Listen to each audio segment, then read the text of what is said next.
इंसान ना अपनी काबिलियत, अपने किरदार से महकता है। और ये जो किरदार से महकने की खुशबू है ना, ये जीवन भर साथ रहती है। क्योंकि चरित्र को पवित्र करने का कोई इत्र बाजार में नहीं आता है।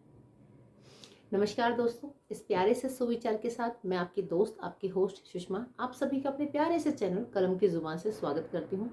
आशा करती हूँ कि आप सभी स्वस्थ होंगे। हंसते रहिए, मुस्कुराते रहिए, यही मेरे चैनल का प्यारा सा एक मोटो है, एक उद्देश्य है। आज एक बहुत प्यारी सी कविता आपके समक्ष लेके आई हूँ। अभी कुछ दिनों पहले मैंने 2 सुविचार डाले थे। उन्हीं सुविचारों को मैंने कविता की फॉर्म में थोड़ा सा पिरो दिया है, थोड़ा सा बड़ा कर दिया है। तो बहुत प्यारी सी कविता है। उसको मैं ज़्यादा तो नहीं कहूँगी, लेकिन हाँ, आप मुझे ये बताइएगा कितने लोग इस चीज़ से कोरिलेट कर पाते हैं मेरे साथ कि हमारे साथ जीवन में बहुत सारे ऐसे इंसिडेंट हो जाते हैं, ऐसी घटनाएं हो जाती है जब हमें लगता है कि यार अब तो सब कुछ खत्म है, आज तो हम गए, आज तो मतलब बिल्कुल ज़रा से बाल भर हम बचते हैं किसी बुरी दुर्घटना से, या एक तरह से कहो कि बिल्कुल मौत के करीब आते आते हम बच गए। पता नहीं कुछ ऐसा हुआ, एक मिरेकल सा हुआ और हम बच गए। वो मिरेकल नहीं है, वो किसी की दुआएं होती है। वरना ना लाइफ में ऐसी घटनाएं इतनी सारी हो जाती है हमारे आसपास कि जब हमें लगता है कि अब तो हम गए, हम खत्म हैं। कभी इतनी सारी परेशानी आ जाती है और अचानक से ऐसा कुछ होता है कि सब कुछ चेंज हो जाता है। अरे ये कैसे हुआ, अरे वो हो जाना था, अरे आज तो ये हो जाना था, अरे हम तो बच गए। होता है ना, मेरे साथ ऐसा मेरी लाइफ में बहुत बार हुआ है, अनगिनत बार हुआ है। अभी रिसेंटली बताऊं तो अभी भी आजकल में भी हुआ है। और सडनली मुझे लगता है कि किसी की दुआएं हैं मेरे साथ, जो फिर से मुझे एक हौसला, एक हिम्मत देती है कि फिर से मैं खड़ी हो जाऊं।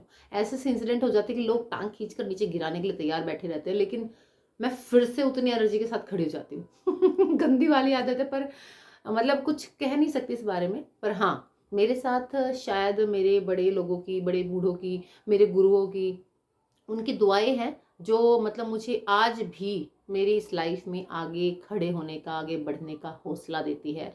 और ये दुआएं ही हैं किसी की जो मुझे जीवन में आज भी आगे बढ़ने का साहस देती है, हिम्मत देती है। एक बहुत प्यारी सी कविता है, ये दुआएं। इस कविता का शीर्षक ही यही है, ये दुआएं। चलिए कविता शुरू करते हैं। मुझे सुनिएगा और फिर बताइएगा कि ये कविता कैसी है, और सच बताइएगा कि क्या आपकी लाइफ में भी ऐसा हुआ है। ये दुआएं ही हैं किसी की जो मुझे जीवन में हर मुश्किलों से बचा लेती है। ये दुआएं ही हैं किसी की जो मुझे जीवन में हर मुश्किल से बचा लेती है। वरना जिंदगी तो इतनी पेचीदा हो गई है जनाब कि मुझे हर हाल में मिटाने पे तुली है दिल इतना मासूम कि कोशिश करता रहता है चेहरे के हर गम छुपाने का। है दिल इतना मासूम कि कोशिश करता रहता है चेहरे के हर गम छुपाने का। और ये एक कमबख्त आंखें है जो हर गम बयां करने पर तुली है। कहती हूँ, समझाती हूँ हर बार इस दिल को जब भी धोखा खाती हूँ जिंदगी में। कहती हूँ, समझाती हूँ हर बार इस दिल को जब भी धोखा खाती हूँ मैं जिंदगी में, कि ए दिल, क्या समझाती हूँ वो जरा सुनिएगा। ए दिल, तू पत्थर का होना सीख ले। पर ये दिल सुनता ही नहीं है मेरी, फिर से वैसा ही हो जाता है, सॉफ्ट है ना। कहती हूँ, समझाती हूँ हर बार इस दिल को जब भी धोखा खाती हूँ जिंदगी में, कि ए दिल, तू पत्थर का होना सीख ले। पर ये संस्कार है, ये शिक्षा, ये दीक्षा जो दी है मेरे गुरुजनों ने, जो मुझे हर बार सच्चा बनाने पर तुली है। ये मुझे बदलने ही नहीं देती खुद को। क्या कहूं, क्या करूं अब मैं जिंदगी, क्या कहूं, क्या करूं अब मैं जिंदगी। क्योंकि चाह कर भी गलत का साथ ना दे पाती हूं, ना कुछ गलत सह पाती हूँ। ये गंदा वाला कीड़ा है मेरे अंदर, बहुत गंदे वाला है। छोड़ने की भी कोशिश कर तो भी नहीं छूटता है मेरे से। ये मेरा फैक्ट है, मतलब मेरी लाइफ की सच्चाई है ये। क्या कहूँ, क्या करूँ अब मैं जिंदगी, क्योंकि चाहकर भी ना गलत कुछ कर पाती हूँ, ना गलत का साथ दे पाती हूँ और ना ही गलत को सहन कर पाती हूँ। कोशिश करती हूँ हर बार झूठ की चाशनी में जबान को मिलाने की। कोशिश करती हूँ हर बार झूठ चाशनी में जबान को मिलाने की, पर एक जबान है जो हर बात में कड़वा सच बताने पे तुली है ना। एक छोटा सा सुविचार और दिमाग में उमड़ रहा है मेरे।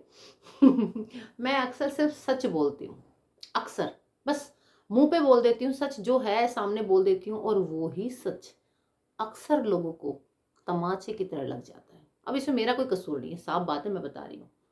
मतलब बातों को गोल गोल घुमाना और सामने कुछ पीठ पीछे कुछ, पता नहीं लोग कैसे कर लेते हैं, हमसे नहीं होता। मेरे अंदर इतनी कैपेसिटी मेरी नहीं है कि मैं बहुत सारे मुखौटे साथ लेके चलूं। तो जो है जैसा है, बस गलत को गलत कहना सीखा है और सही को सही कहना सीखा है। चलिए कविता आगे करते हैं। पर ये एक जबान है जो हर बात में कड़वा सच बताने पे तुली है। ये जिंदगी बस मुझे मिटाने पे तुली है। ये आंखें दिल का राज बयां करने पर तुली है। ये जबान कड़वा सच बताने पे तुली है। ये आंखें हर राज बयां करने पे तुली है। मेरी प्यारी सी कविता आपको कैसी लगी मुझे कमेंट करके ज़रूर बताइएगा। ये दुआएं मेरे जीवन में मेरे पास सच कहूँ तो बहुत ज़्यादा लोगों के आशीर्वाद है। बद्दुआ बहुत लोग देते हैं, देते रहें, उससे फ़र्क नहीं पड़ता, क्योंकि मुझे पता है मैं कैसी हूँ। मुझे कभी किसी के सामने खुद को साबित करने की ज़रूरत नहीं पड़ी है। मुझे पता मैं सही हूँ, मुझे खुद पर विश्वास है। दो चीज़ें मेरे अंदर कुछ ज़्यादा कूट कूट के भरी है। पहला है आत्मविश्वास, खुद पर विश्वास बहुत बहुत है, क्योंकि कभी गलत होती नहीं हूँ तो मैं झुक नहीं पाती हूँ। और जहाँ मेरी गलती है वहाँ मैं 100 बार झुक जाती हूँ। फिर से एक सुविचार आया है दिमाग में, मेरी गलती हो तो मैं 100 बार झुक जाऊं कदमों में। मेरी गलती हो तो 100 बार झुक जाऊं मैं कदमों में, बिना गलती के तो मैं आंख भी नीचे ना करूं। ये दूसरे वाला कीड़ा है आत्मसम्मान। खुद पर है आत्मविश्वास पहला, और दूसरा आत्मसम्मान। सेल्फ रिस्पेक्ट नाम की चीजें मेरे अंदर बहुत ज्यादा है। मुझसे कोई दबाव में कुछ चीज का रोब दिखाकर, कुछ चीज की मतलब कुछ भी प्रेशर में कुछ काम निकलवाया ही नहीं जा सकता है। प्यार से बोलो सारा कुछ काम कर दोगे। गुस्से में दबाव के साथ आप दिखाओगे, दादागिरी के साथ कि मैं ये हूं और मेरे हिसाब से काम करो, कौन हो तुम? तुमसे ज्यादा एटीट्यूड तो मेरे अंदर भरा है। अच्छा, आज मैंने कई सारे सुविचार आपके समक्ष रखते हैं। मेरी कविता को सुनिएगा और कविता सुनने के बाद आप मुझे बताइएगा कि कविता आपको कैसी लगी। धन्यवाद।